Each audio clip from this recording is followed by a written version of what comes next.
Je vais vous montrer comment je tourne un pot. Je commence par battre ma terre sur une plaque en plâtre. C'est très important pour enlever les bulles d'air et la rendre homogène. Je forme une boule que je vais poser sur ma girelle. Je mouille les mains car il faut toujours avoir les mains mouillées quand on tourne. Je centre ma boule et je fais monter et descendre ma terre pour chasser les dernières bulles d'air.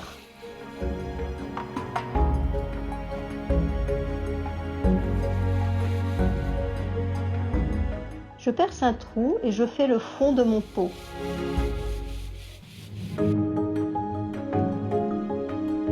Je monte ensuite les parois. Les deux mains doivent monter simultanément sur la paroi et on affine les bords. Je retravaille ma forme avec une estèque.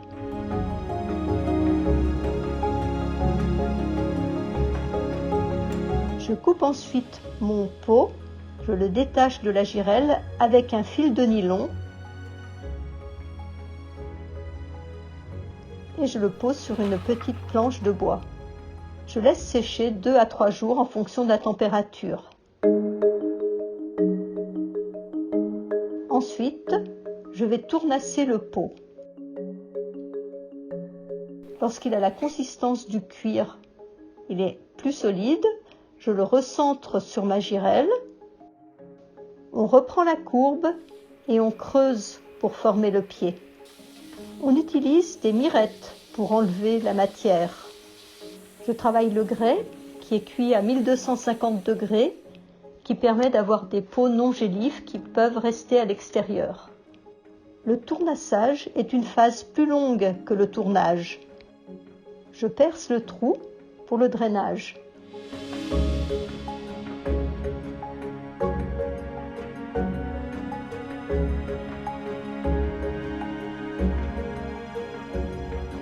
Je perce des trous pour pouvoir mettre les fils pour attacher l'arbre.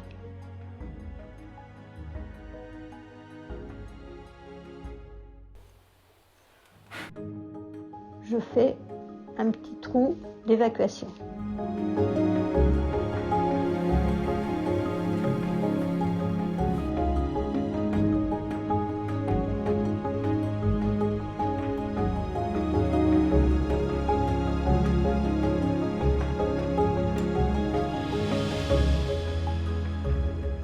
Je passe l'éponge pour arrondir les angles pour que les mailles tiennent mieux.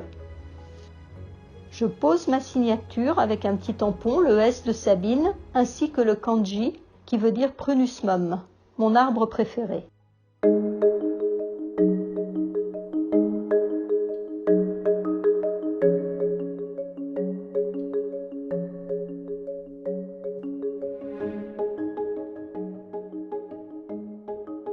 Après la première cuisson à 980, j'engobe légèrement le pied de mes pièces et puis la lèvre. Cela me permet de donner une couleur plus foncée au pied et le mélange avec l'émail est aussi très intéressant au niveau de la lèvre.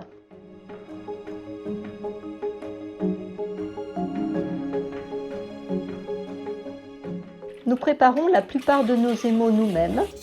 Ils sont dilués dans l'eau. Je vais émailler mon pot en le tournant dans l'émail. Comme la pièce est poreuse, l'eau est absorbée et il reste sur le pot une couche fine d'émail qui va sécher. Je vous montrerai le résultat après la dernière cuisson.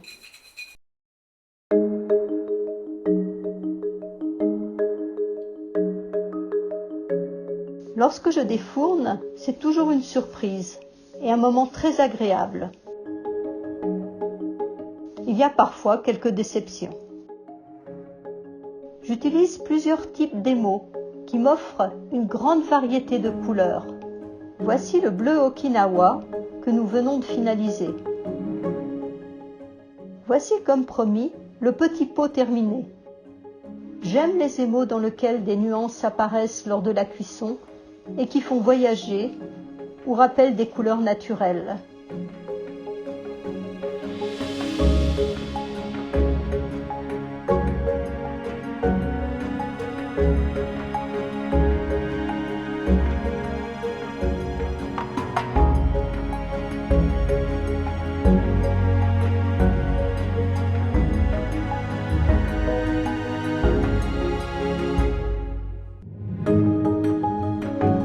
J'espère que cette visite vous a plu.